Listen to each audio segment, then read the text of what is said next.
അങ്ങനെ പാതി ഉറക്കത്തിൽ വെളുപ്പിന് 4 മണിക്ക് എഴുന്നേറ്റ് ഫ്രഷായിരിക്കുകയാണ്.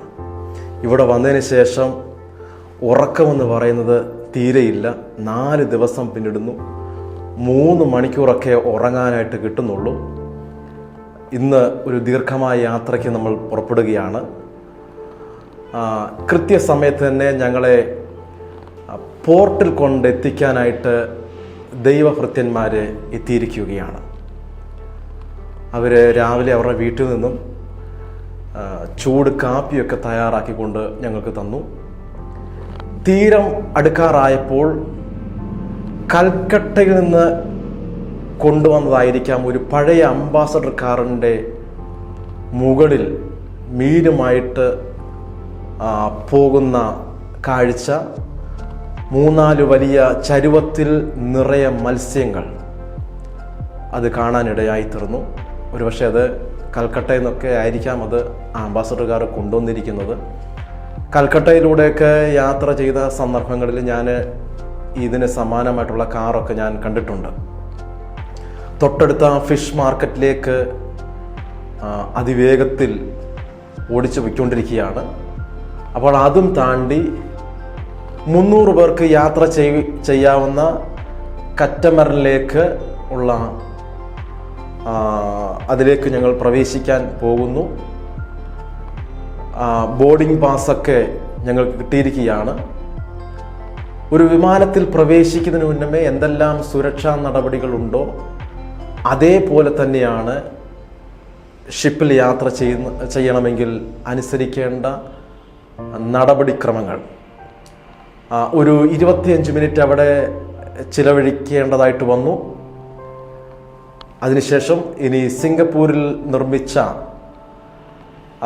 മാർക്കസ് പേളിലേക്ക് ആ ഷിപ്പിലേക്ക് നമ്മൾ ആ കറ്റമറിലേക്ക് പ്രവേശിക്കാൻ പോവുകയാണ്.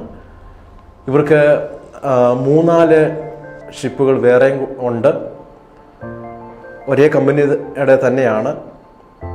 ഇനി ഞങ്ങളുടെ നമ്പർ അനുസരിച്ച് സീറ്റ് നമ്പർ ഞങ്ങൾ കണ്ടെത്തണം. അങ്ങനെ ഞങ്ങളുടെ സീറ്റ് അവസാനത്തിൽ ഞങ്ങൾ കണ്ടെത്തി.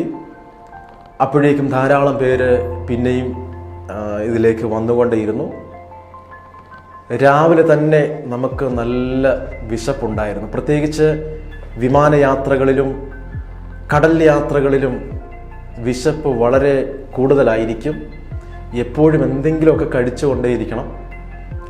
അങ്ങനെ ഞാനൊരു വെജിറ്റബിൾ സാൻഡ്വിച്ചും ഒരു കാപ്പിയും മേടിച്ചു. ഞാൻ സാധാരണ കാപ്പിയും ചായയും മാക്സിമം കുറച്ചാണ് കുടിക്കുന്നതെങ്കിലും താങ്ങാൻ കഴിയാത്ത നിലയിലുള്ള വിശപ്പ് അനുഭവപ്പെട്ടത് കൊണ്ട് സ്നാക്സൊക്കെ മേടിച്ച് ഞാൻ കഴിച്ചു. അപ്പോഴേക്കും ഷിപ്പ് യാത്ര ആരംഭിച്ചിരിക്കുകയാണ്. നമുക്ക് അകത്തിരിക്കുന്നത് കൊണ്ട് ഇതിൻ്റെ വേഗത നമുക്ക് മനസ്സിലാക്കാൻ കഴിയുന്നില്ലായിരുന്നു. ഏറ്റവും പുറകിൽ ഉള്ള ജനാലയിലൂടെ ഞാൻ നോക്കുമ്പോൾ അതിവേഗത്തിൽ പാഞ്ഞുകൊണ്ടിരിക്കുകയാണ്. അപ്പോൾ നമ്മൾ അകത്തിരിക്കുമ്പോൾ ഇതിൻ്റെ വേഗത നമുക്ക് മനസ്സിലാക്കാൻ കഴിയുന്നില്ല. പക്ഷേ ഇതിൻ്റെ ബാക്ക് സൈഡിൽ വന്നിട്ട് ജനാലയിലൂടെ നോക്കിക്കൊണ്ടിരിക്കുമ്പോൾ വളരെ വേഗത്തിൽ ഓടിക്കൊണ്ടിരിക്കുകയാണ്. ഇനി അടുത്ത തീരം എടുക്കാനായിട്ട് 2.5 മണിക്കൂർ കാത്തിരിക്കണം. ഹാവ്ലോക്ക് എന്ന് പറഞ്ഞ ഐലൻഡിലേക്കാണ് നമ്മൾ പോയിക്കൊണ്ടിരിക്കുന്നത്. ഏഷ്യയിലെ തന്നെ ഏറ്റവും സുന്ദരമായ ദ്വീപെന്നാണ് ഇതിനെ വിശേഷിപ്പിച്ചിരിക്കുന്നത്. ധാരാളം ടൂറിസ്റ്റുകൾ വന്നുകൊണ്ടിരിക്കുന്ന സ്ഥലമാണ്. അങ്ങനെ ഹാവ്ലോക്ക് ഐലൻഡിനോട് അടുത്തുകൊണ്ടിരിക്കുകയാണ്. തീരം അടുക്കും തോറും ചെറിയതും വലുതുമായ സ്പീഡ് ബോട്ടുകൾ പല തരത്തിലുള്ളത് കാണാമായിരുന്നു. എല്ലാം സഞ്ചാരികളെ ഇങ്ങനെ വെയിറ്റ് ചെയ്ത് കിടക്കുകയാണ്. അവിടെ ഇറങ്ങിയതിന് ശേഷം പലരും ബുക്ക് ചെയ്തൊക്കെ കുറേ മണിക്കൂറത്തേക്ക് ചെറുതും വലുതുമായിട്ടുള്ള ഈ ബോട്ടുകളൊക്കെ എടുത്ത് യാത്ര ചെയ്യുന്ന അനുഭവങ്ങളുണ്ട്. അങ്ങനെ ഞങ്ങൾ പുറത്തേക്ക് ഇറങ്ങി. ഇനി താഴത്തെ തട്ടിൽ നിന്നും ലഗേജ് എടുക്കേണ്ടതായിട്ടുണ്ട്. ഇനി ചെറിയ ഷിപ്പിൻ്റെ മുമ്പിൽ നിന്നുകൊണ്ട് ഫോട്ടോ അതുപോലെ തന്നെ സെൽഫിയൊക്കെ എടുക്കാനുള്ള തിരക്കാണ്. ഞങ്ങളും ഓരോ ഫോട്ടോ സെൽഫിയൊക്കെ എടുത്തു. അതിനുശേഷം പുറത്തേക്ക് നടക്കണം. പുറത്തേക്ക് നടക്കുന്ന അവസരത്തിൽ വിദേശീയരായിട്ടുള്ള ധാരാളം പേര് മീൻപിടുത്തത്തിനുള്ള ആധുനിക സംവിധാനമുള്ള ചൂണ്ടയുമായിട്ട് നടക്കുന്നത് ശ്രദ്ധയിൽപ്പെട്ടു. അങ്ങനെ ഞങ്ങളെ കൂട്ടിക്കൊണ്ടു പോകാനായിട്ട് ദിനേശ് കാറുമായിട്ട് വന്നിരിക്കുകയാണ്. ഹാവ്ലോക്ക് ഐലൻഡിൻ്റെ തീരത്തുകൂടി ഓടി പല സ്ഥലങ്ങളും ഞങ്ങളെ പരിചയപ്പെടുത്തിക്കൊണ്ടിരിക്കുന്നു. ഈ തീരം അടുക്കും തോറും നമ്മൾ എക്സൈറ്റ്മെൻറ്റ് കൂടുകയാണ്. പല നിറത്തിലുള്ള പല കളറിലുള്ള വെള്ളം. ചില അറ്റത്ത് നമ്മൾ നോക്കുമ്പോൾ സീയുടെ അറ്റത്ത് നോക്കുമ്പോൾ ഇളം നീല കളറ് ചിലപ്പം കാണാം, ചിലപ്പോൾ ഇളം പച്ച കളറ്. അതിങ്ങനെ അടുത്ത് വരുന്തോറും ഈ ട്യൂബ് ലൈറ്റിൻ്റെ പ്രകാശത്തിന് സമാനമായിട്ടുള്ള കളറ്. അങ്ങനെ ഒരു 3-4 കളറിൻ്റെ ഒരു സംയോജനം നമുക്കവിടെ കാണാനായിട്ട് കഴിയുന്നുണ്ട്. ചില ദ്വീപിൻ്റെ സൈഡിൽ ഇറങ്ങുന്നത് വളരെ ശ്രദ്ധിക്കണമെന്നാണ് ടൂറിസ്റ്റുകൾ ഞങ്ങൾക്ക് നിർദ്ദേശം തന്നിരിക്കുന്നത്. കാരണം സുനാമിക്ക് ശേഷം പ്രത്യേകിച്ച് ആഫ്രിക്കൻ തീരത്തിലുള്ള മുതലകളെ ഈ വലിയ തിരമാലകൾ ഇവിടെ കൊണ്ട് ഇട്ടച്ചു പോയി. കഴിഞ്ഞ പ്രാവശ്യം ഞങ്ങൾ മിഷൻ വർക്കിനൊക്കെ പോയ അവസരത്തിൽ ഞങ്ങൾ ഒരു തീരത്ത് സൈഡിൽ നിന്ന് ഇങ്ങനെ കുളിക്കുകയുണ്ടായി. അതേ തീരത്ത് നിന്നും 2 ദിവസം കഴിഞ്ഞപ്പോൾ 2 പേരെ മുതല പിടിച്ചായിട്ടുള്ള കാര്യങ്ങളൊക്കെ പിന്നത്തേതിൽ ഞങ്ങളെ ആ ദേശക്കാരെ ഫോൺ ചെയ്ത് അറിയിച്ചപ്പം ദൈവത്തിൻ്റെ സംരക്ഷണമൊക്കെ നമുക്ക് ആ അവസരത്തിൽ നമുക്ക് മനസ്സിലാക്കാനിടയായി തീർന്നു. അവിടെ പല രാജ്യങ്ങളിൽ നിന്നും എത്തിയിരിക്കുന്ന ധാരാളം ടൂറിസ്റ്റുകളെ കാണാമായിരുന്നു. ഉച്ചയൂണിന് ശേഷം അതിന് തൊട്ട് മുമ്പ് ഞങ്ങൾ പല കാഴ്ചകളിലോട്ടൊക്കെ പോയി പല വിദേശീയരായിട്ടുള്ളവരെ പരിചയപ്പെട്ടു. പ്രത്യേകിച്ച് യൂറോപ്യൻ ദേശത്തു നിന്നും ധാരാളം പേര് അവിടെ അവധിയൊക്കെ ആഘോഷിക്കാനായിട്ട് കുടുംബസമേതം വന്നിരിക്കുകയാണ്. ഞാൻ അവരോട് ചോദിച്ചു, നിങ്ങൾ കേരളത്തിലൊക്കെ നിങ്ങൾക്ക് വരാൻ താല്പര്യമുണ്ടോയെന്നൊക്കെ ചോദിച്ചപ്പോൾ അവർ പറഞ്ഞു, ഞങ്ങൾക്ക് അടിസ്ഥാന സൗകര്യങ്ങളൊക്കെ ഇവിടെ അതിനേക്കാൾ നല്ല രീതിയിൽ ഇവിടെ ഉള്ളപ്പം ഞങ്ങൾ ഇവിടെ കണ്ടിട്ട് മടങ്ങി പോവുകയാണ് ചെയ്യുന്നത്. പലരോടും ചോദിച്ചപ്പം അവരെല്ലാം അങ്ങനെ തന്നെ പറഞ്ഞത്. പക്ഷേ എന്നാലൊരു നമ്മുടെ നാട്ടിലൊരു 15-20 വർഷം മുമ്പുള്ള സ്ഥിതി അങ്ങനെ അല്ലായിരുന്നു. ധാരാളം ടൂറിസ്റ്റുകൾ ഇവിടെ വരുമായിരുന്നു. എന്നാൽ ഈ നാളിൽ ടൂറിസ്റ്റുകൾ ഇങ്ങനെയുള്ള ദ്വീപുകളിൽ വന്നിട്ട് ലക്ഷദ്വീപ്, ആൻഡമാൻ നിക്കോബാർ അതുപോലുള്ള ദ്വീപുകളിൽ ലക്ഷക്കണക്കിന് രൂപ ചെലവാക്കിയിട്ട് അവർ മടങ്ങിപ്പോകുന്ന അനുഭവമാണ് കാണാൻ കഴിയുന്നത്. കാരണം നമ്മുടെ ദേശത്ത് അടിസ്ഥാന സൗകര്യങ്ങൾ വീണ്ടും ഒരുപാട് വികസിക്കേണ്ടിയിരിക്കുന്നു എന്ന് ആ അവസരത്തിലാണ് എനിക്ക് മനസ്സിലാക്കാനൊക്കെ ഇടയായി തീർന്നത്. രാവിലെ വന്നിറങ്ങിയ ഇടത്ത് നിന്ന് അവിടേക്കാണ് വീണ്ടും നമുക്ക് മടങ്ങി ചെല്ലേണ്ടത്. ഉച്ചയൂണിന് ശേഷം ഞങ്ങൾ മടക്കയാത്ര തുടരുകയാണ്. മടക്കയാത്രയിൽ കപ്പലിൻ്റെ ഏറ്റവും താഴത്തെ നിലയിലാണ് സീറ്റ് കിട്ടിയിരിക്കുന്നത്. കാരണം അത്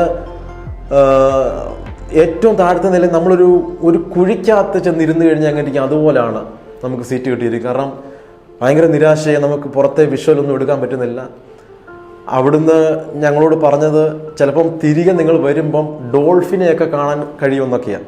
പക്ഷെ ആ ഒരു ഇതിലാണ് ഞാൻ ക്യാമറയൊക്കെ ഓൺ ചെയ്ത് വെച്ചിരിക്കുന്നത്.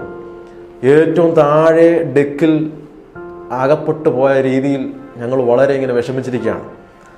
അപ്പോൾ വേറൊരാൾ ഇറങ്ങി വന്നിട്ട് പറഞ്ഞു, സാരമില്ല, ഇതങ്ങോട്ട് ഓടി ഒരു 10-25 മിനിറ്റ് കഴിയുമ്പം ഏറ്റവും മുകളിലത്തെ നിരയിലേക്ക് നിങ്ങൾ വാ, അവിടെ നിങ്ങൾക്ക് വിഷ്വലൊക്കെ ചിത്രീകരിക്കാമെന്ന് പറഞ്ഞു. അങ്ങനെ ഞങ്ങൾ ഈ താഴത്തെ ഡെക്കിൽ നിന്നും ഏറ്റവും മുകളിലത്തെ നിലയിലേക്ക് എത്തി.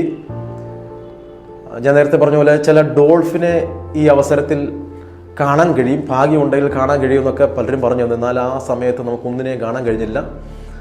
അങ്ങനെ സന്ധ്യ മയങ്ങുന്ന നേരത്തെ കാഴ്ചകൾ അതിമനോഹരമാണ്.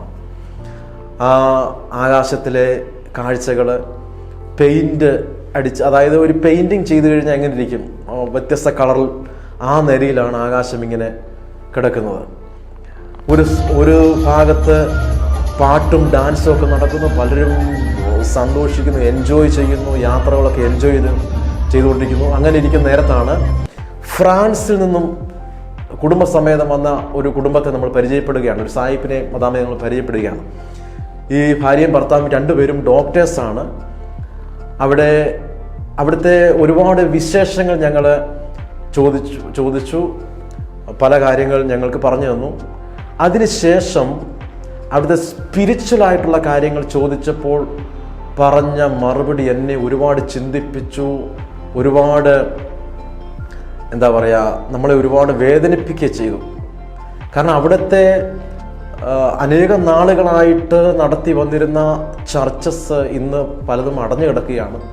ചില ചർച്ചസൊക്കെ ബാറുകളാക്കി മാറ്റിയിരിക്കുന്നു, ചില ചർച്ചസ് അവർ ക്ലബ്ബുകളാക്കി മാറ്റിയിരിക്കുന്നു. എന്നാൽ നമ്മുടെ ദേശത്തു നിന്നും ആരെങ്കിലും അവിടെ ജോലിക്കായിട്ടൊക്കെ ചെന്ന് കഴിഞ്ഞിട്ട് ഇങ്ങനെ പൂട്ടിപ്പോയ പല ചർച്ചും തുറന്ന് ആരാധന നടത്തുന്ന അനുഭവങ്ങൾ എനിക്ക് പലരും പറഞ്ഞു തന്നിട്ടുണ്ട്.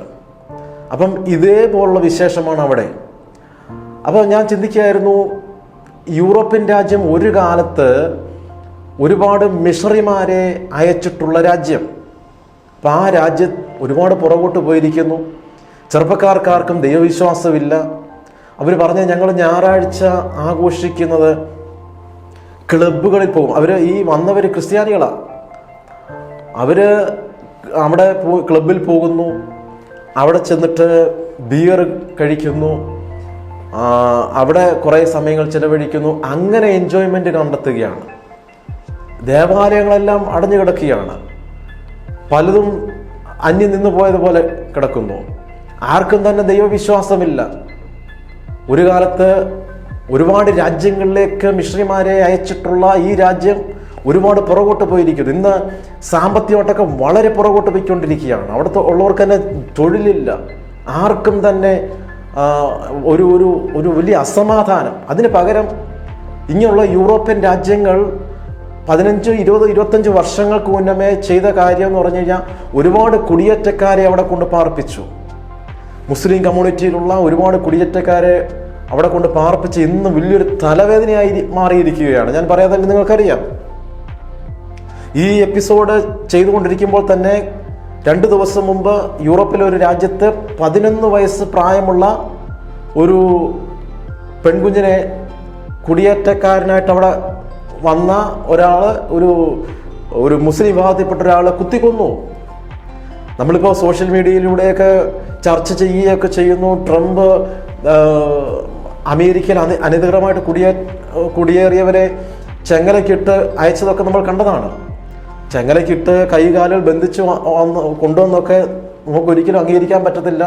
പക്ഷെ എന്തുകൊണ്ട് ഇത് സംഭവിക്കുന്നു എന്ന് ചോദിച്ചു കഴിഞ്ഞാൽ, ഇങ്ങനെയുള്ള രാജ്യങ്ങളെല്ലാം അവിടെ നിലപാടെല്ലാം മാറ്റി അവർ ഈ പറയുന്ന പോലെ കുടിയേറ്റക്കാരെ മൊത്തം പാർപ്പിച്ച് അവിടെ മുഴുവൻ അസമാധാനം ഉണ്ടായിക്കഴിഞ്ഞപ്പം ഇപ്പോഴാണ് അവർക്ക് ഓരോ കാര്യങ്ങൾ മനസ്സിലായി കൊണ്ടിരിക്കുന്നത്. അപ്പോഴത്തേക്കും സമയങ്ങൾ കഴിഞ്ഞു പോയി.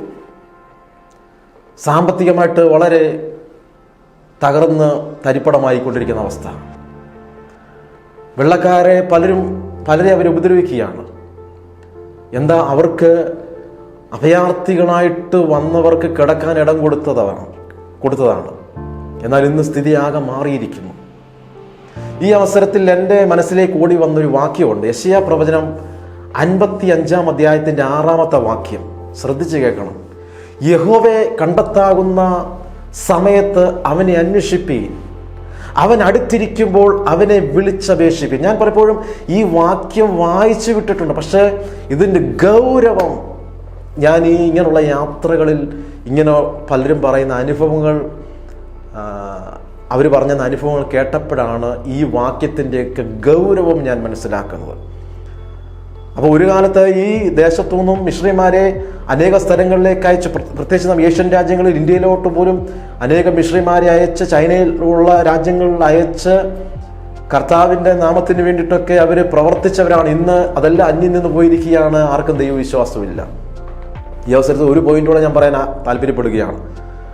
ഞാനൊരു റിപ്പോർട്ട് ശ്രദ്ധിച്ചത് ഇങ്ങനെയാണ്: ഇനിയും വരും നാളുകളിൽ ഏഷ്യയിൽ നിന്ന്, പ്രത്യേകിച്ച് നമ്മുടെ ഇന്ത്യയിൽ നിന്നായിരിക്കും ഏറ്റവും കൂടുതൽ മിഷണറിമാരെ ലോകത്തിൻ്റെ മറ്റു പല ഭാഗങ്ങളിലേക്ക് പോകാനായിട്ട് പോകുന്ന ഒരു റിപ്പോർട്ടിൽ ഞാൻ വായിച്ച, ഒരു ഇൻ്റർനാഷണൽ റിപ്പോർട്ട് ഞാൻ വായിച്ചതാണ്.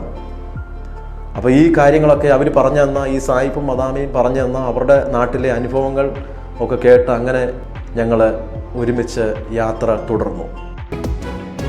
കൂടുതൽ അനുഗ്രഹിക്കപ്പെട്ട ശുശ്രൂഷകൾ നിങ്ങളിലേക്ക് എത്തുവാൻ ഇപ്പോൾ തന്നെ Elohim global ministry channel subscribe ചെയ്യുക, അനേകരിലേക്ക് ഷെയർ ചെയ്യുക. ദൈവം നിങ്ങളെ ധാരാളമായി അനുഗ്രഹിക്കും.